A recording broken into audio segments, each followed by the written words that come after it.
welcome back to Atypical Talk. This is a podcast where we have conversations that illuminate the intersection of faith, culture, and the common spaces of our humanity. I'm Abby.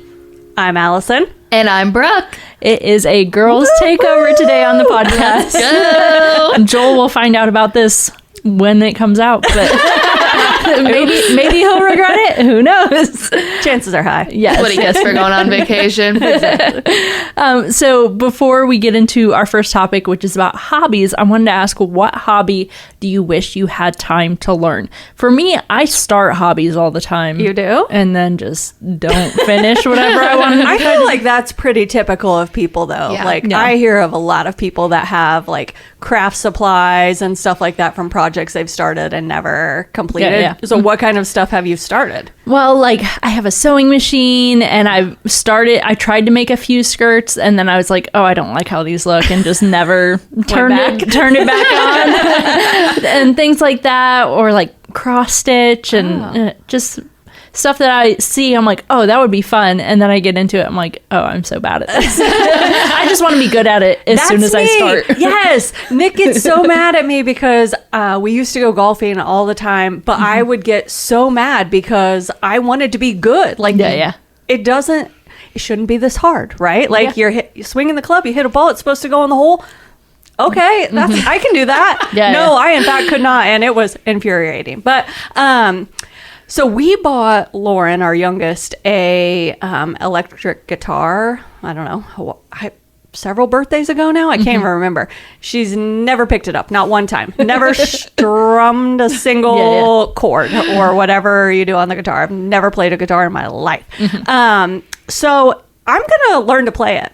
Like, I've already decided. It's in her room. She's at college now. Over the summer she'll be home, and that's probably not a thing that's gonna happen, but when she goes back to school in the fall, I'm learning to play the electric guitar. It's a thing that's happening. Catch Allison on team member. On the worship team. I mean, it might take me a while because it'll be me and YouTube teaching ourselves, but it's fine. That is amazing. That would be awesome. Somebody has to use it. I think for me, I would really like to have time to garden.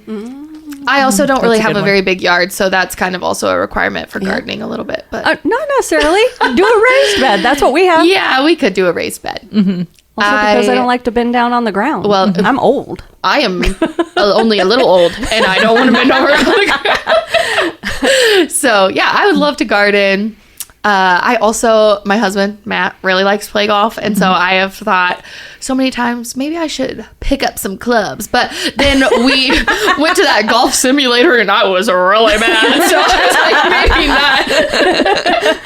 not. No, it would be great. Yeah. Last summer, my husband and I tried to get into disc golf, and I want to have more time to be able to get good at it. Yeah. Because I just get frustrated. I enjoy like the walking around and spending time out in nature, but I get so frustrated because it's throwing a frisbee. Again, you win. it shouldn't be this hard. Why are things so hard? Yes. So I just want to get good at that this summer. I think that's going to be my goal.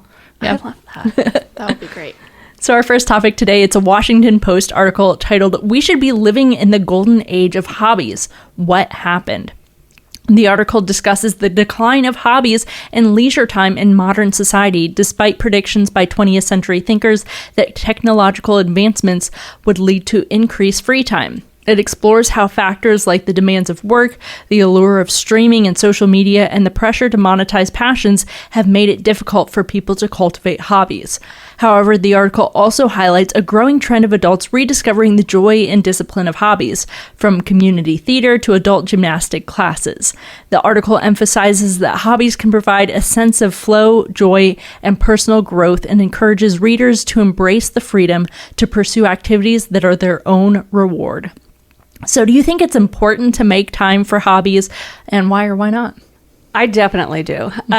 As the oldest person in the room here, I wish somebody years ago when we were, starting out having kids would have told me, like, don't lose yourself in the process. Because now as empty nesters, I look at myself and I'm like, I don't even know who you are, like, what do you actually enjoy? Because once the girls got into sports and activities, they're really wasn't time for a lot of that because, you know, you're busy all evenings running kids here, there, and everywhere.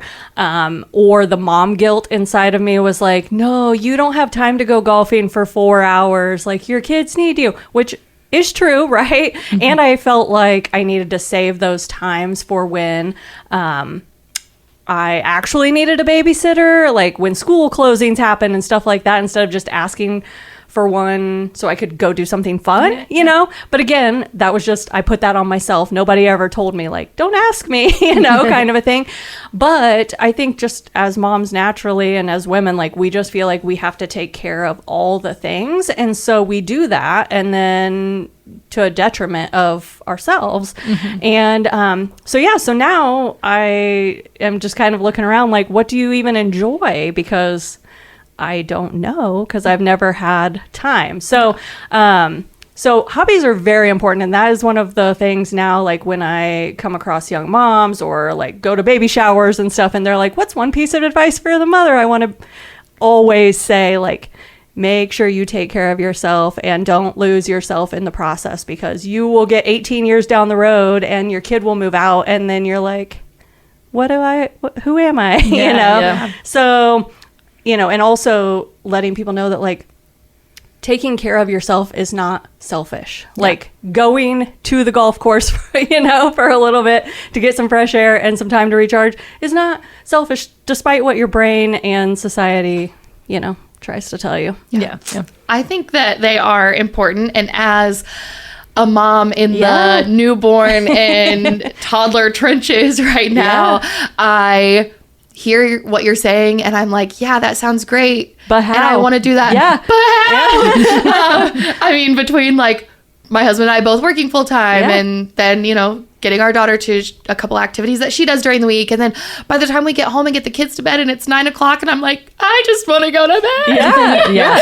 But I do feel like, even if it's just reading a chapter in my book that I'm enjoying at the moment, or watching a show for 30 minutes with my husband, even if those things aren't necessarily considered hobbies, if you will, I still am trying to prioritize at least like 30 minutes to an hour, sorry, for myself or something I enjoy every day, because it's hard. And I think part of like having community, and, you know, we are a part of a church, and, you know, we know a lot of the same people, and we have friends, and a lot of people are in the same season of life, but like, there are also people like me, you know, in my empty nester season of life that are like, just drop your kids off here for an hour and go walk around the park or something like that. Like, I feel like as you get older, and we've mentioned this on the podcast before, but like, you don't retire out of ministry. And for me, like, just because I'm older and my kids are older, like, now I feel like it is almost like my responsibility a little bit to like shepherd these younger moms too, and be like, let me help you not make the same mistakes or do the same things that I did, you know what I mean? And I know that there are other people in our church specifically, and I'm sure the capital C church, who would come along, younger moms, and be like, please take care of yourself, you know, because it's just so hard. And back in the day, I mean, I'm not that old, but 23 years ago, nobody ever said like, hey, can I watch your kids for you? Like, I would be happy to. And I wish there were. So anyways. Yeah. And then I also like in the article where it mentions like the pressure to monetize your hobbies. Yeah. Like, it's a job at that point. There's so many people that I see do that, and I feel like it takes the fun out of it. Like, there have been so many hobbies that I get into, and I'm like, oh, I could make some money off of this. I'm like, no, I'm not going to enjoy it anymore if I try to sell it or, you know, make sales and stuff like that. And it's such a big pressure nowadays, because there are so many people who do it, and it's great for people who can make a good living off of it, but it can also take some of the joy out of it. So you sometimes need those hobbies that are just for fun. Mindless. I'll tell you what, I really love doing makeup still, and I was in my makeup girl era back in like 2016, 2017, 2018, and I thought I could do this. Like, I'm gonna make YouTube videos, and I'll start posting them. I'll gain some traction. I'll be able to quit my job. I'll be making millions in no time. And I did one video and edited it, and I said, I don't think this is for me. if it starts becoming work, then I don't think it's your hobby anymore. Right. It just doesn't become fun. Yeah. So find something that you want to do for yourself. Take time for yourself. That would be great for yourself. Our second topic, this is something that Allison sent me the other day. It's an Estes Valley Voice article titled Coffin Races Win the Day as a Crowd Favorite for Frozen Dead Guy Days. Last week, Estes Park, Colorado hosted the annual Estes Park's Frozen Dead Guy Day Coffin Races with 25 teams competing in the event. The coffin races involve teams of 7 people with 6 carrying the coffin and 1 person acting as the corpse inside. Teams competed in elimination rounds with 12 teams advancing to the second round. The competition included awards for Best Theme, with the Nightmares winning for their horse-themed coffin, and Best Wipeout, which went to the Tomb Shroom team. In the final round, the Border Burger Bar team, dressed as Mario characters, raced against the Irish Goodbye team in leprechaun costumes. It was a close race, but Border Burger Bar emerged victorious, completing the obstacle course in around 45 seconds. The day's festivities also included live music and vendors for the large crowd in attendance. So, Allison, why did you send this to me? She's like, what about me made you think I would want to watch this? I love everything about this. It's just weird enough to capture my attention, but not so weird that I'm creeped out, says the person who watches serial killer documentaries to relax. But I first learned about this on TikTok from a lady named Ariel Schmidt, who she actually lives in northern Indiana, and she covers lesser known women's sports, kind of like niche type sports like ocean rowing and different stuff. But she posted this video because she was out in Estes Park, Colorado, and witnessed coffin racing. And I was like, I beg your finest pardon? What did she say? And she has another video on her account about the history of the Frozen Dead Guy specific, because you can't have Frozen Dead Guy races without Frozen Dead Guy, right? So, I think. I don't really know. But the Frozen Dead Guy, I'll just give you a synopsis. He's now 130 years old, which the festival is named after, and he still exists because his grandson brought him to California when he died and cryogenically froze him. Then he moved him to Colorado on dry ice, and the town didn't know. He was just in a shed in grandson's property until the grandson got deported, and grandpa is just on dry ice in the shed still. Oh my gosh. But when the town found out, they kept bringing dry ice to keep grandpa preserved. Yeah, they did. And eventually the festival got too big for where it had originated, and they moved it to Estes Park. But you can't have this festival without the dead guy, so they had to move grandpa to Estes Park, and now he is cryogenically frozen in the Stanley Hotel, which is the same one from The Shining that Stephen King read from.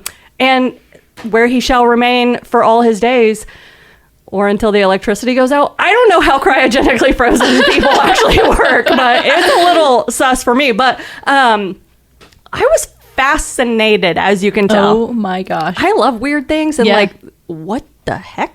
I need you to send me that video. I'm sorry. I was not in that thread. We can share it we'll share it in the show notes. But it is fascinating. But yeah, they had the coffin races that you talked about with like the costumes, everybody. Yeah. They have a polar plunge. They have a hearse parade.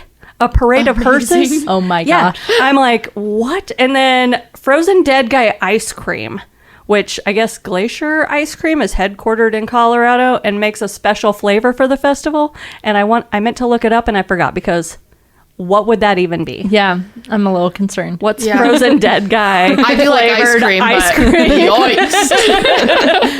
I can't even begin to imagine. Yeah. So anyways, that's why I sent it, because I like weird things, and I also like just knowing different things. Yeah, I don't know. Mm-hmm.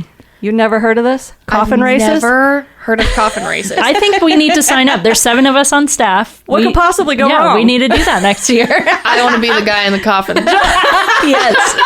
Joel, this is where we want to do our next team building. No, that would be great. Oh my goodness. This cracked me up. It's just the weirdest event. I know. Yeah. Who would have ever thought? Anyways. So what is the most unique event you've ever been a part of?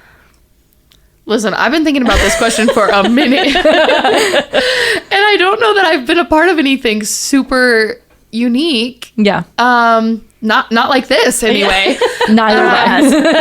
I auditioned for The Voice once. That was a little crazy. Oh, wait, that's cool. Know that. Yeah, maybe that's more of a fun fact than. Yeah. But it was pretty crazy. Yeah, there were like 8,000 people-ish. 8,000. Oh, where did you have to go to audition? Yeah, Cleveland, Ohio. Okay. Cool. And yeah, it was wild. I met 0 famous people, and I did not make it. Yeah. Through the first round. No. Yeah. But that's okay. It was still a fun experience. And after they said no, me and my friends went to the zoo. So I've heard the Cleveland Zoo is amazing. it was great. Yeah.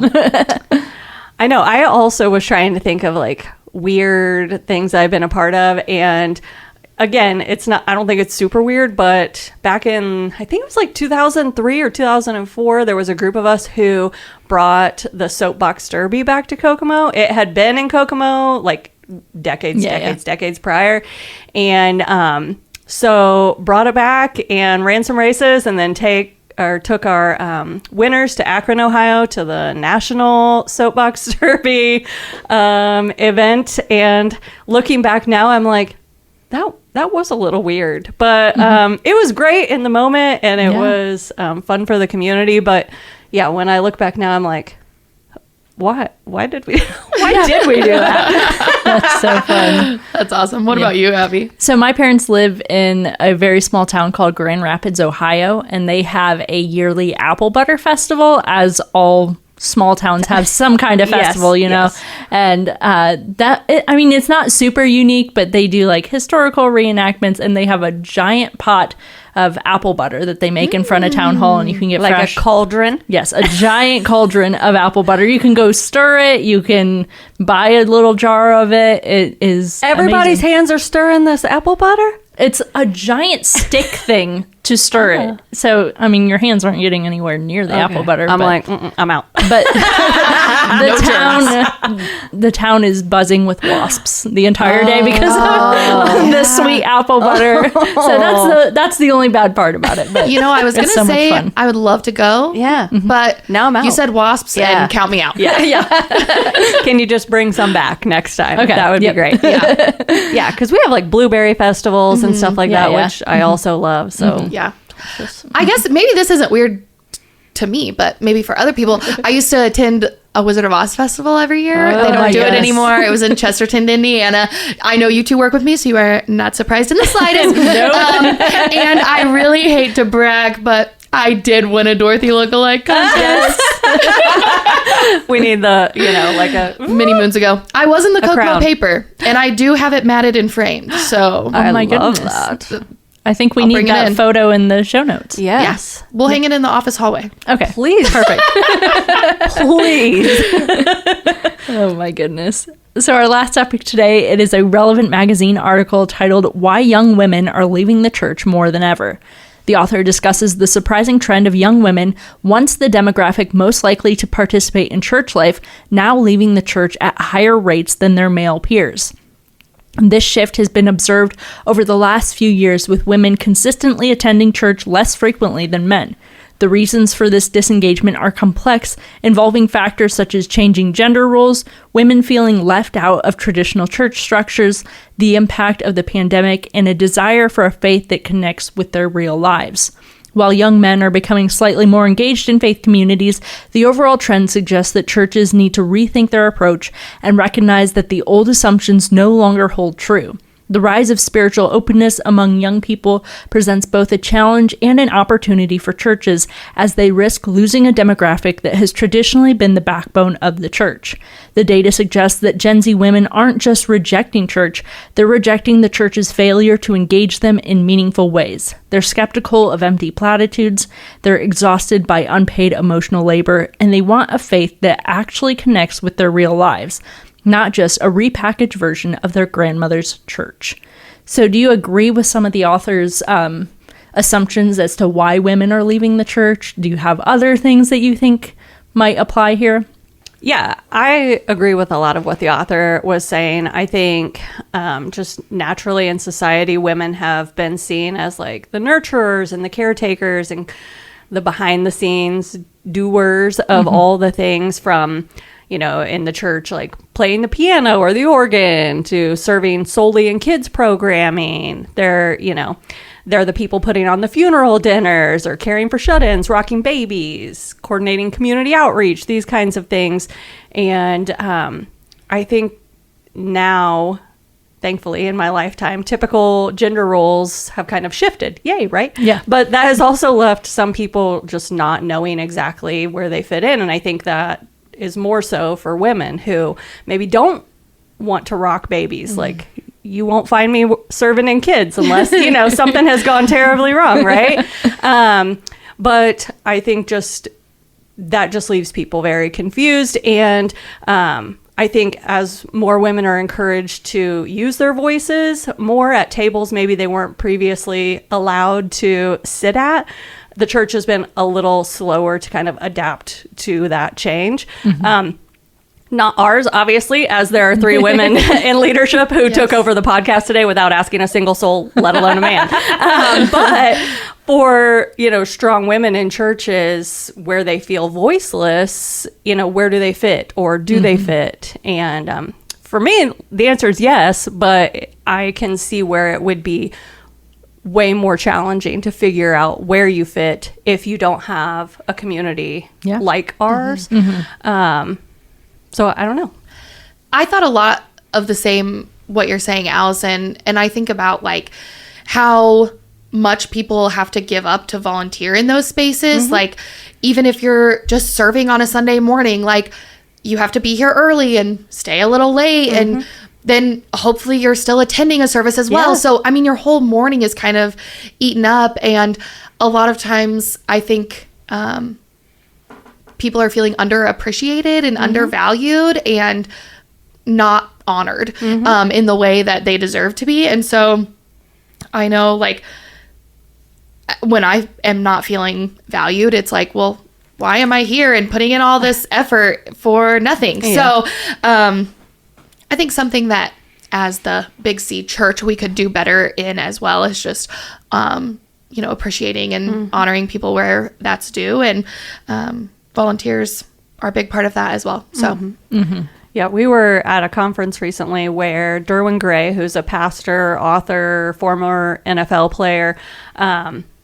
he said this in response to a woman who mentioned not having a seat at the table and not being exactly sure where she fits. He said, "Go build your own table."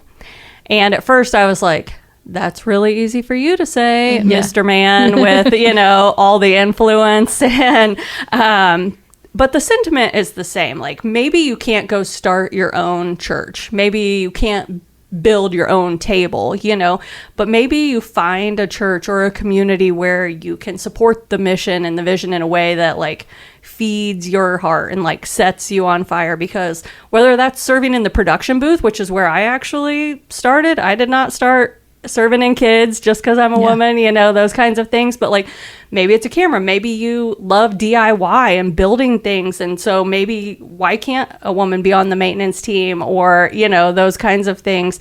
Or gasp, like, what if you're not afraid of public speaking or talking to people? And then maybe preaching and teaching from the main stage is something that, you know, would set your heart on fire. And so finding a space where you can do that, I think, is what I took away from Derwin. You know, like, you may not be able to build your own table and start your own church kind of a thing, but like, how can you find those spaces where you know, can do what feeds you and also is life-giving to a local church? Yeah, it's daunting. Like, you want to be able to change the church that you're at to fit, you know, your desires, but you can't always do that. Sometimes you have to go and look for, you know, what would actually work for you and where you can fit in. What are some ways that you think churches can resolve the issue of women leaving the church more and more? I think, I mean, I already kind of said, like, just showing more appreciation and gratitude for what people are doing, but also just creating those spaces. Like, for that particular woman that was talking to Derwin, like, maybe she's not comfortable building her own table. And so just creating spaces, being ahead of the curve a little bit, and creating spaces for women to be at and for them to lead in ways that, they're on fire, as Allison said, to do. Yeah. And I think just listening and being open to not doing things the way we've always done them. Right. That drives me absolutely insane. I am never the person that's going to be like, well, that's how we've always done it. Nope. Because I'm sure there's a better way. And I don't know unless I hear from you or unless I hear from you. And so I think just being receptive to people's suggestions and, if people come up to me, which they do because part of my role is groups, and, they want to have a group about this, or they think the church should start a group about that. And I'm like, that's great. Do you want to lead that? I would love that, And so then just finding ways that we can get people involved, whatever that looks like for them. But yeah, if you're at a place where you have tried to do those things or to get connected and it's, just a lot of pushback, first of all, so sorry that is happening, because that, it's just really, it's a bad look for the church. It's just not the way of Jesus. And so I think we just need to find ways that we can listen to people and get them connected, and then also just inviting people to the church and to be a part of what we're doing as well, because some people, I feel like, leave because they don't get connected as well.